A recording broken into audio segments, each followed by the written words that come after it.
These defiant chants echoed through the streets of Syria as millions rose against a man who had once promised them hope. In July 2000, a young ophthalmologist named Bashar al-Assad was elected president of Syria with an overwhelming 97% of the vote. The international community watched with cautious optimism as this Western-educated doctor promised modernity, reform, and freedom.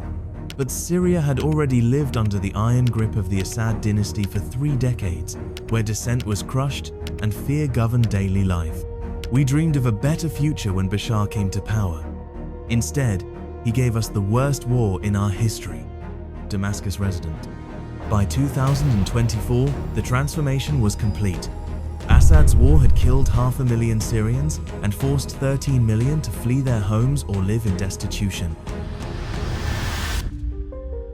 Today, we'll explore how a man trained to heal became responsible for one of the most devastating conflicts of the 21st century. From his privileged upbringing in Damascus to his flight into Russian exile, we'll trace the transformation of Bashar al-Assad, examining how family legacy, sectarian tensions, and the Arab Spring converged to create this modern tragedy. This is the story of how a doctor became a dictator and how the Assad dynasty's grip on power ultimately crumbled in the face of popular uprising. To understand Bashar al-Assad's path to power, we must first examine the foundations laid by his father, a story of ambition, sectarian calculation, and the ruthless pursuit of control that would define Syria for over 5 decades. Born on September 11, 1965 in Damascus, Bashar al-Assad entered a world already shaped by his father's growing influence. His mother, Anisa Makhlouf, came from a powerful Alawite family, members of a minority branch of Shia Islam that would later become instrumental in the regime's economic networks. His father, Hafez al-Assad, was a rising military officer in the Ba'ath Party, an Arab nationalist movement whose ambitions extended far beyond Syria's borders. The Alawites, comprising only 12% of Syria's population, had been marginalized for centuries by the Sunni Muslim majority, but Hafez al-Assad saw opportunity in this marginalization. In 1970, through a calculated coup within the Ba'ath Party, Hafez seized absolute power, establishing what would become known as the Alawite state. This wasn't merely a political takeover, it was a complete inversion of Syria's traditional power structure. For some Syrians, Hafez offered stability against Israeli threats and protection for religious minorities, but at a terrible human cost. The sectarian mathematics was stark. Alawites controlled 90% of key military positions, while the Sunni majority, comprising 70% of the population, found themselves systematically excluded from real power. Young Bashar grew up witnessing this delicate balancing act firsthand. At 10 years old, he overheard his father tell military commanders, "Order must be maintained at all costs," a mantra he would never forget. His childhood was marked by constant political violence. In 1980, his father ordered the massacre of prisoners at Palmyra prison, where guards executed hundreds of political detainees in their cells. They killed them like animals room by room. The screaming lasted for hours. Palmyra survivor? But the most defining moment came in 1982, when young Bashar was just 17 years old. The city of Hama, a Sunni stronghold, had become the center of an Islamist uprising against Alawite rule. Hafez's response was swift and merciless. He ordered the Syrian army to level entire neighborhoods. The Hama massacre wasn't just brutal, it was mathematically precise in its terror. Between 10, 0 and 40, 0 civilians were killed in just 27 days. Entire neighborhoods were leveled. For Bashar, this wasn't just a distant political event, it was a formative lesson in how power must be maintained. The message was clear: dissent would be crushed with overwhelming force, regardless of the human cost. While other teenagers were concerned with school and friends, Bashar was learning that survival meant absolute loyalty to the family and the regime. The sectarian tensions that would later tear Syria apart were not abstract concepts, but daily realities in the Assad household. Despite growing up in the heart of a brutal dictatorship, Bashar al-Assad initially seemed destined for a different path, one that would take him far from the corridors of power and into the healing profession of medicine. Unlike his older brother Basil, who was being groomed as their father's successor, Bashar showed little interest in politics or military affairs. He enrolled at Damascus University to study medicine, specializing in ophthalmology, a choice that would later seem ironic for a man accused of turning a blind eye to his people's suffering. His professors remembered him as a quiet, studious young man who preferred books to the political discussions that dominated Syrian universities. Bashar was different from other students. He seemed genuinely interested in helping people, not in the power games that consumed Damascus. Former Damascus University professor, this apparent disinterest in politics proved fortuitous when it came time for his father to make a crucial decision about his son's futures. In 1988, Bashar graduated from medical school and began working as an army doctor, fulfilling his mandatory military service. But his true ambition lay beyond Syria's borders. In 1992, an opportunity arose that would shape the next chapter of his life. Bashar received permission to pursue postgraduate training in ophthalmology at the Western Eye Hospital in London. For a young man who had spent his entire life under his father's shadow, this represented unprecedented freedom. In London, Bashar tasted a freedom he'd never known. He lived modestly in a small apartment, far removed from the luxury of Damascus palaces. He immersed himself in British culture, developing interests in music and computer technology that seemed to mark him as thoroughly modern and Western-oriented. Bashar seemed to genuinely want a normal life, just another doctor trying to make a difference. But you could sense the weight of his family name always lurking in the background. Former colleague at Western Eye Hospital. It was during this period that he met Asma al-Akras, a British-born Syrian of Sunni background who was working in investment banking. Their relationship represented everything the Assad regime claimed to embody: modernity, religious tolerance, and integration with the Western world.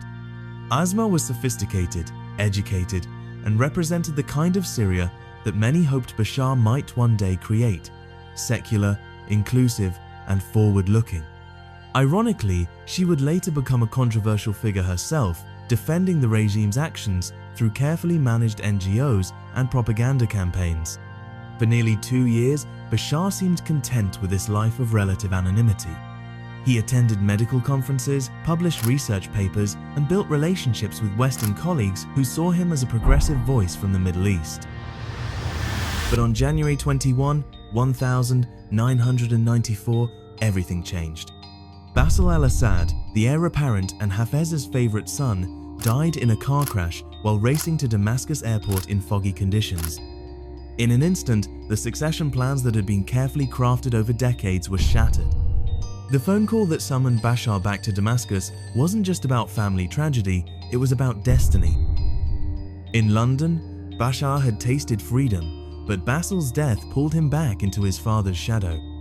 As he packed his belongings and said goodbye to his colleagues in London, there was a palpable sense of a man leaving behind not just a career, but perhaps his last chance at becoming the person he might have been. The transformation from doctor to reluctant heir apparent was about to begin. The young man who returned to Damascus in 1994 was no longer the quiet medical student who had left 2 years earlier. Hafez al-Assad now faced the monumental task of transforming his reluctant second son into a suitable successor, and he had only 6 years to do it.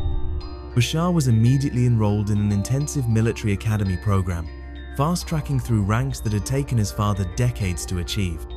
Under the guidance of officers fiercely loyal to Hafez, Bashar learned to inspire fear while projecting modernity, the delicate balance that had kept his father in power for 3 decades. Hafez was trying to compress 20 years of political education into 6. He knew time was running out. Former Syrian military commander.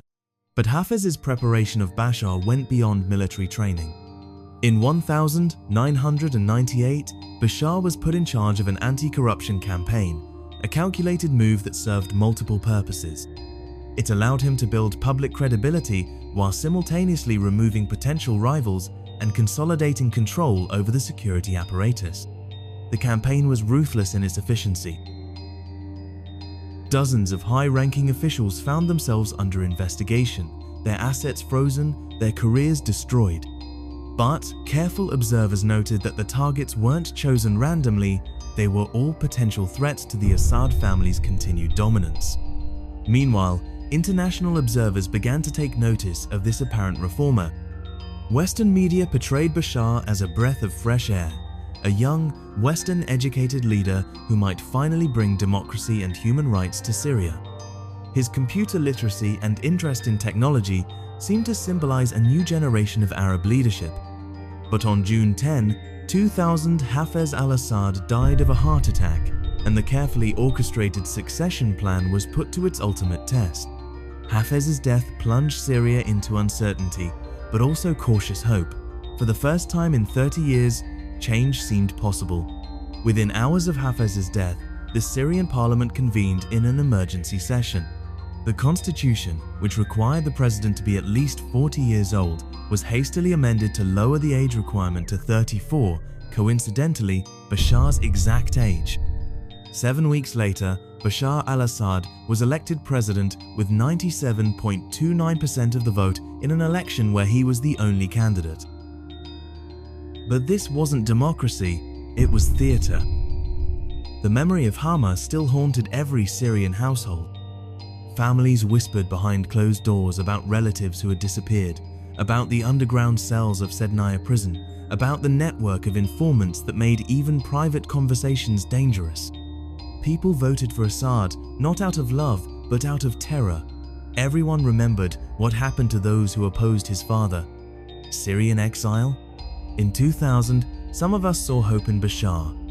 He was young, educated, but many knew the system wouldn't change. The same faces surrounded him. Damascus resident.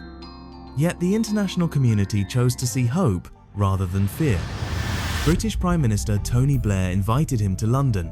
French President Jacques Chirac welcomed him to Paris. The narrative was irresistible. Here was a young, modern leader who could finally bring Syria into the 21st century.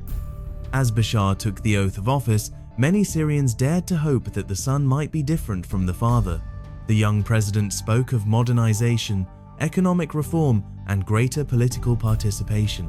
But behind the carefully crafted image, the machinery of oppression remained intact, and its new operator was about to prove himself a worthy successor to his father's legacy. In the early months of Bashar al-Assad's presidency, something unprecedented began to happen in Syria. People started talking. For the first time in decades, political discussions emerged from the shadows as Syrians cautiously tested the boundaries of what their new president might allow. This period became known as the Damascus Spring. Bashar's first act seemed to confirm the hopes of those who believed he represented genuine change. He ordered the release of 600 political prisoners, many of whom had spent decades in the regime's notorious jails. It seemed significant until you realized it represented less than 5% of the estimated 15,017 political prisoners still held in Syrian jails. Sednaya prison alone held approximately 10,020 detainees, in conditions Amnesty International would later describe as a human slaughterhouse. When those gates opened, we couldn't believe it. After 20 years in darkness, we thought maybe, just maybe, Syria was about to change. Released political prisoner? Political forums began to meet openly for the first time since the 1960s.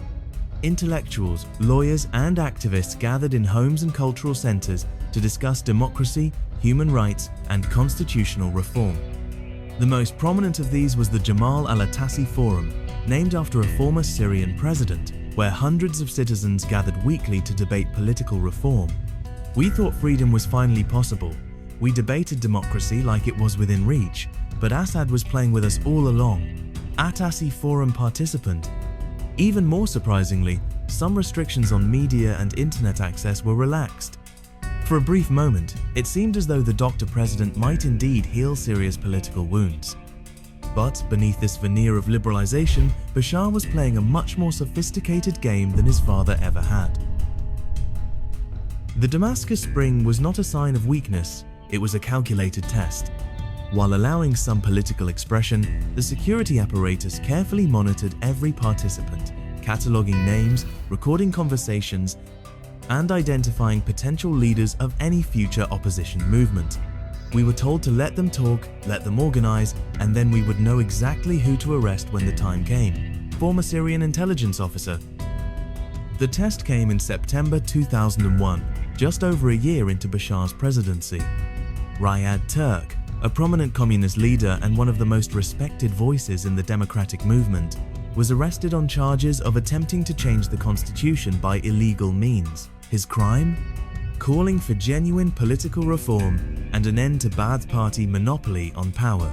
Within months, most of the political forums were closed, their organizers arrested or intimidated into silence. In just 18 months, the dream of a free Syria vanished, replaced by the familiar grip of fear. The Damascus Spring was over, and with it died the hope that Assad might be different from his father. But while crushing political reform, Bashar simultaneously implemented selective economic liberalization. Banking reforms, telecommunications improvements, and selective privatization were introduced, but always in ways that benefited the Assad family's business networks. As poverty rose across Syria, this selective prosperity exposed the regime's fundamental hypocrisy.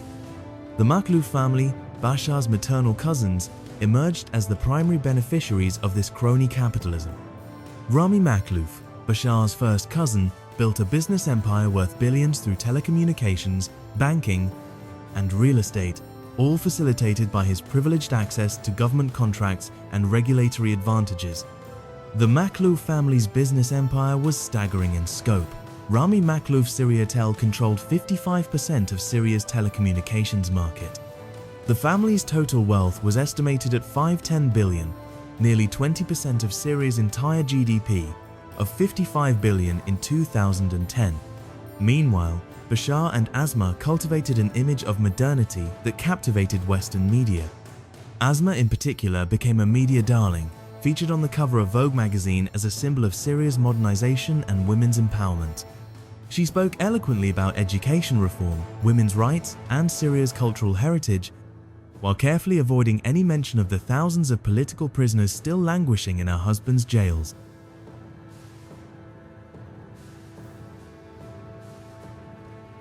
She seemed so normal, so concerned about making Syria a better place. It was easy to forget we were talking to a dictator's wife. Vogue journalist. This carefully managed duality, repression disguised as stability, crony capitalism presented as economic reform, became the hallmark of Bashar's early rule.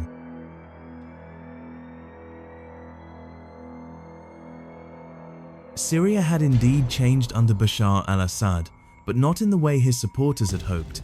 The country was becoming more sophisticated in its authoritarianism, more efficient in its oppression, and more skilled at presenting a palatable face to the international community while maintaining the iron fist that had always defined Assad rule. The stage was set for the more dramatic confrontations that would define the next phase of his presidency. By 2004, Bashar al-Assad had consolidated his domestic control, but his ambitions extended far beyond Syria's borders. Lebanon, which Syria had dominated militarily since 1976, became the testing ground for his regional aspirations and the source of his first major international crisis. Since 1976, Syria had treated Lebanon like a province rather than a sovereign nation, fueling sectarian tensions and controlling key political decisions through military occupation and intelligence networks. At the heart of this confrontation stood Rafik Hariri. Hariri was Lebanon's most prominent Sunni leader, a billionaire who had rebuilt much of Beirut after the civil war and maintained close ties with Saudi Arabia and France. More importantly, he represented Lebanese sovereignty, the idea that Lebanon should control its own destiny rather than serve as a Syrian satellite. This put him on a collision course with Bashar al-Assad.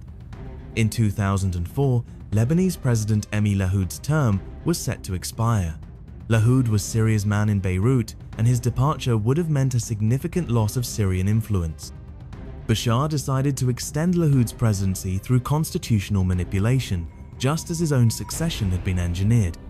When Hariri resisted this plan, Bashar summoned him to Damascus in August 2004 for a meeting that witnesses described as a barely contained threat.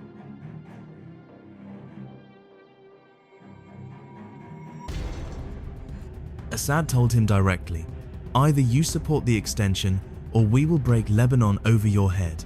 Hariri left that meeting knowing his life was in danger. Hariri associate, but Hariri refused to be intimidated. He resigned as prime minister rather than endorse Lahoud's extension and began building an opposition coalition for the upcoming parliamentary elections.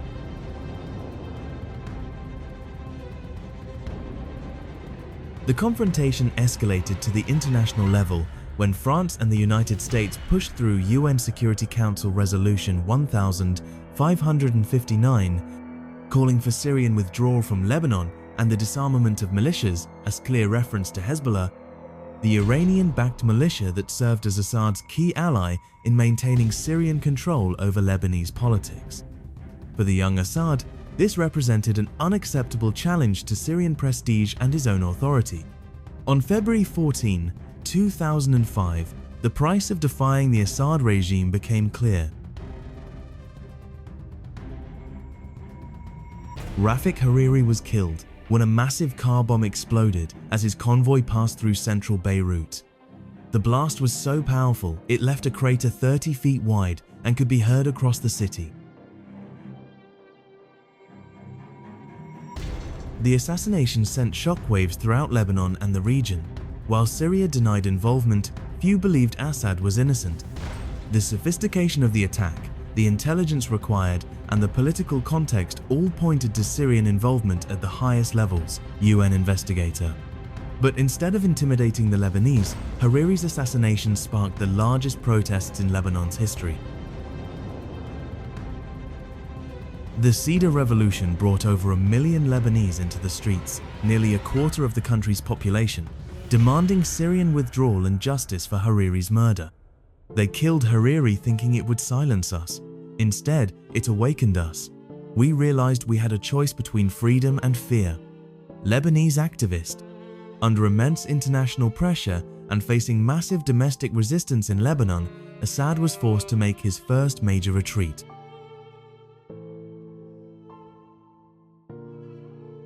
In April 2005, after 29 years of occupation, Syrian forces withdrew from Lebanon. It was a humiliating defeat for Assad and a sign that his father's regional dominance could not be taken for granted. The international community initially maintained pressure on Assad. He was excluded from international forums, subjected to targeted sanctions, and treated as a pariah by Western governments who blamed him for destabilizing Lebanon. But Assad proved more patient than his critics expected. By 2007, French President Nicolas Sarkozy began reaching out to Damascus, seeking to counter Iranian influence in the region by offering Assad an alternative Western partnership. The rehabilitation of Assad's international image had begun. In 2010, US Secretary of State John Kerry visited Damascus multiple times, describing Assad as a reformer who could be a partner for peace in the Middle East. Western leaders saw Assad as a lesser evil compared to Iranian dominance in the region. We believed Assad could be convinced to break with Iran and become a force for stability. In retrospect, we were catastrophically wrong. John Kerry. This international rehabilitation came just as Assad was facing the greatest challenge of his presidency, one that would transform him from a regional player into a global symbol of brutality. The Arab Spring was about to test everything Assad had learned about power, survival, and the price of absolute rule. In early 2011, a wave of democratic uprisings swept across the Arab world. Dictators who had seemed unshakable for decades were falling within weeks. In Tunisia, Ben Ali fled. In Egypt, Mubarak was forced from power. For a moment, it seemed as though the entire Middle East was about to transform. Bashar al-Assad watched these events with apparent confidence, telling Western journalists that Syria was different, that his regime enjoyed popular support and would not face similar challenges.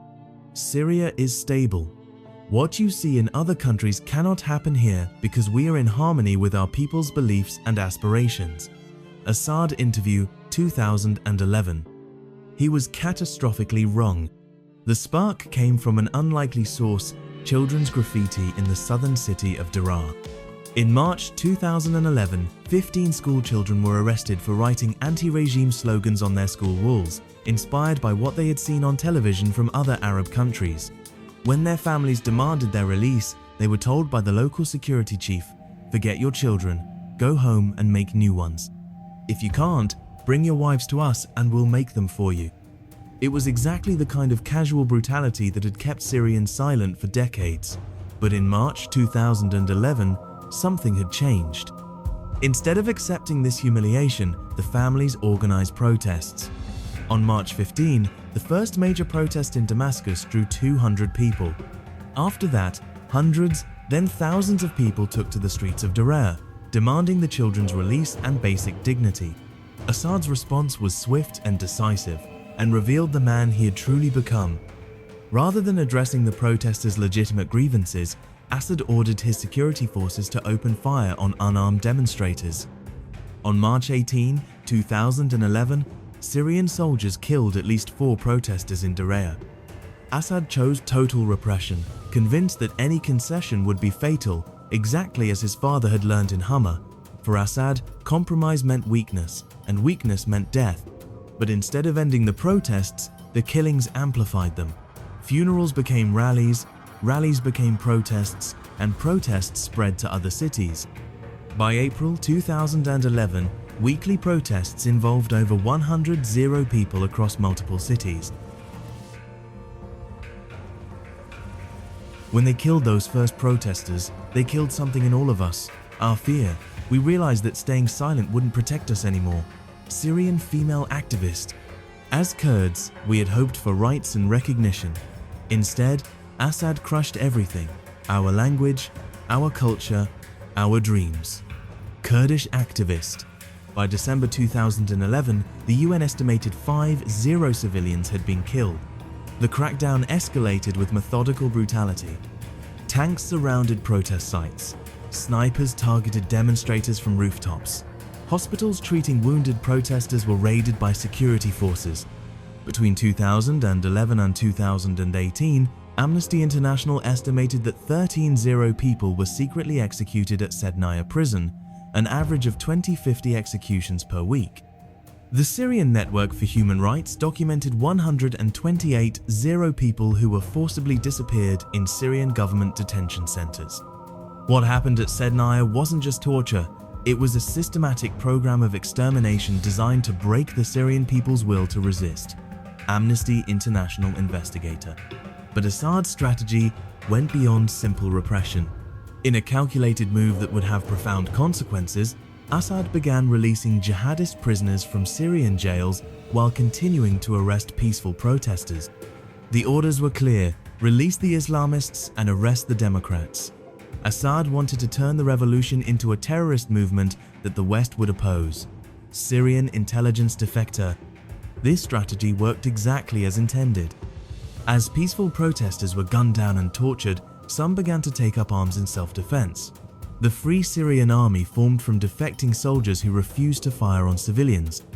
Despite the repression, Syrian civil society organizations continued documenting crimes and providing humanitarian aid, keeping hope alive in the darkest moments. But Assad's release of jihadists created more radical alternatives. Jabhat al-Nusra, the Syrian branch of al-Qaeda, emerged as a major force. Even more extreme was ISIS, which would eventually control large portions of Syrian territory. Assad's strategy was working perfectly. The revolution was being hijacked by extremists. Western governments, initially supportive of Syrian protesters, became increasingly concerned about jihadist influence. The narrative shifted from "Assad must go" to "we must fight terrorism." Meanwhile, Assad found new international allies. Syria became a battlefield where Russia and Iran backed Assad with massive military support, while the West hesitated, torn between supporting democracy and fighting terrorism. Iran and Hezbollah provided ground forces and strategic guidance, turning Syria into a proxy war between regional and global powers. The war that followed was devastating beyond imagination. Entire cities were reduced to rubble. Assad's forces used siege warfare, cutting off food and medical supplies to force opposition areas into submission. The children couldn't breathe. They were foaming at the mouth. In my 20 years as a medic, I had never seen anything so horrific. Houthi rescue worker, August 2013. Assad's use of chemical weapons crossed every red line, yet international response remained limited. The Ghouta chemical attack killed 429 people, including 426 children, and the Organization for the Prohibition of Chemical Weapons documented 336 chemical attacks between 2013–2019, with 98% attributed to Syrian government forces. By 2018, backed by Russia and Iran, Assad had largely won the military war. In 2023, he was readmitted to the Arab League, his international isolation effectively over. It seemed as though Assad had successfully crushed the revolution and secured his dynasty's survival. But beneath the surface, the foundations of his rule were cracking in ways that would soon become apparent.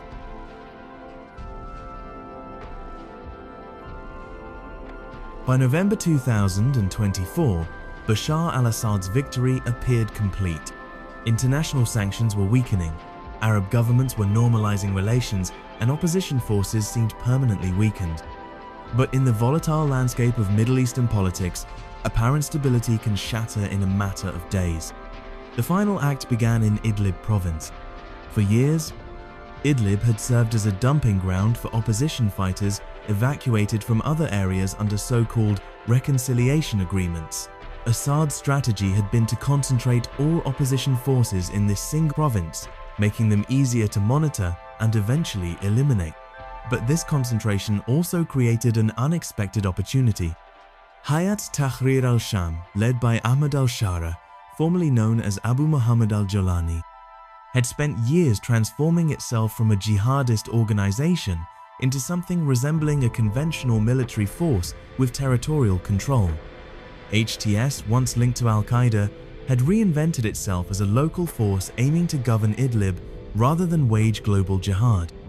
We learned from Assad's mistakes.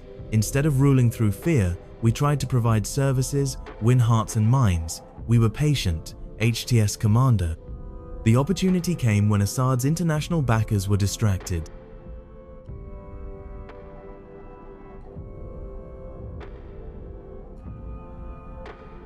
Russia was deeply committed to its war in Ukraine, with limited resources to spare for Syria. Iran's proxy network was under intense Israeli pressure. Hezbollah had been devastated by Israeli operations in Lebanon. On November 27, 2024, HTS launched what they called the Deterring Aggression Operation. What began as a limited offensive to relieve pressure on Idlib quickly snowballed into something far more significant. Syrian Arab army units, demoralized and unpaid for months, offered minimal resistance. We hadn't been paid in months. Our officers had already fled to Damascus. When HTS arrived, many of us just went home.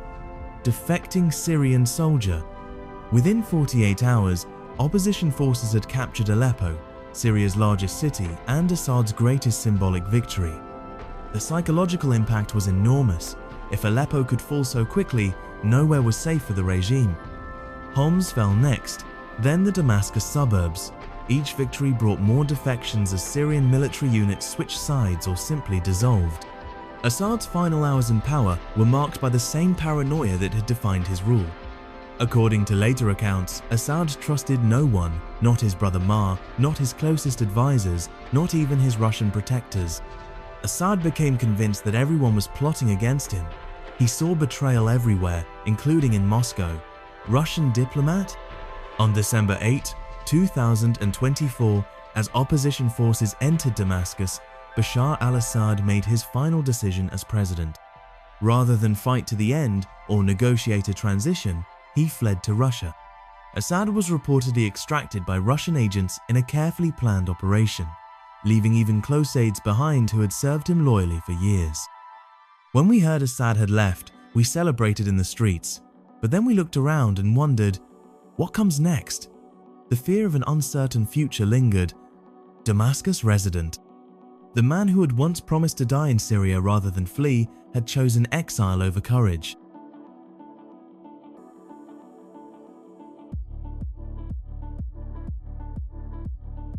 Within hours, statues of his father were being toppled across the country. The Assad dynasty that had ruled Syria for over 50 years had ended not with a climactic battle, but with a midnight flight to Moscow.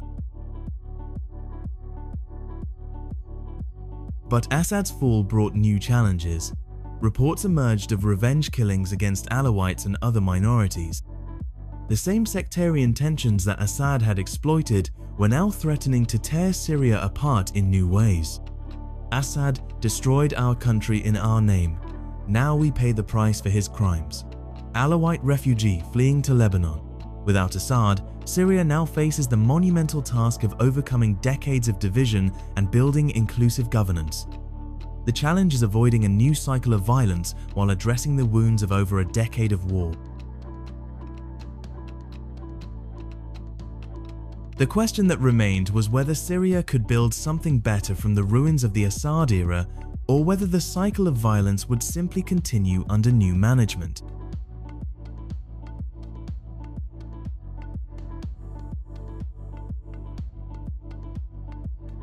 As we reach the end of this tragic story, the human cost of Bashar al-Assad's reign becomes impossible to ignore.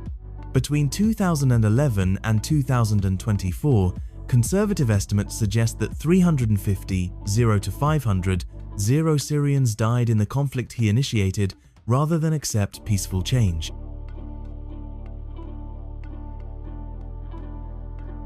Six million Syrians fled their homeland, nearly a quarter of the pre-war population, creating one of the largest refugee crises in modern history. Millions more were internally displaced, creating a generation of children who have known nothing but war.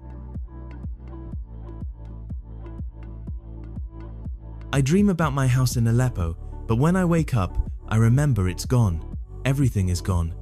12-year-old Syrian refugee in Jordan. But beyond the statistics lies a more profound tragedy, the destruction of a civilization. Syria, home to some of humanity's oldest cities and most precious cultural heritage, saw archaeological sites destroyed, museums looted, and an entire generation denied education. Assad's legacy extends beyond Syria's borders.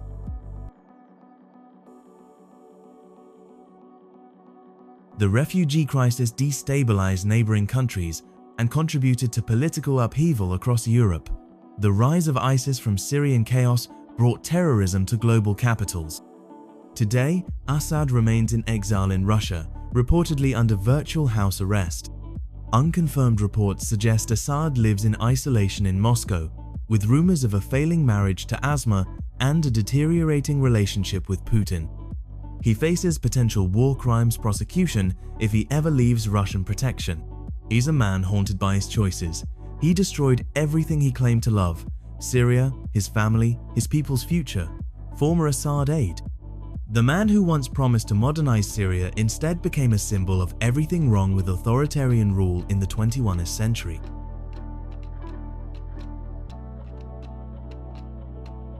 International investigators have compiled evidence of systematic torture, chemical weapons use, and crimes against humanity that may eventually bring Assad to justice.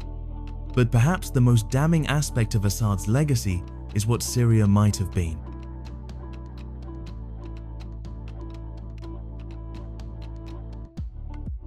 In 2011, Syria had everything needed for a successful transition to democracy: an educated population, a rich cultural heritage, and vibrant civil society.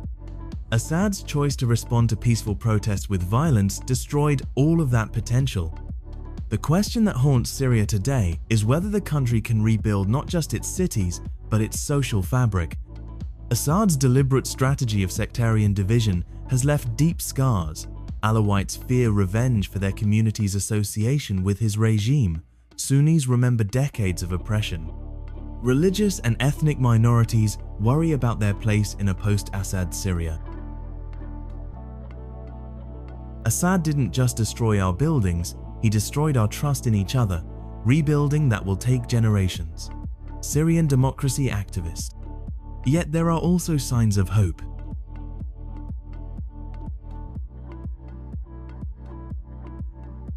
The same spirit that sparked the 2011 protests still exists.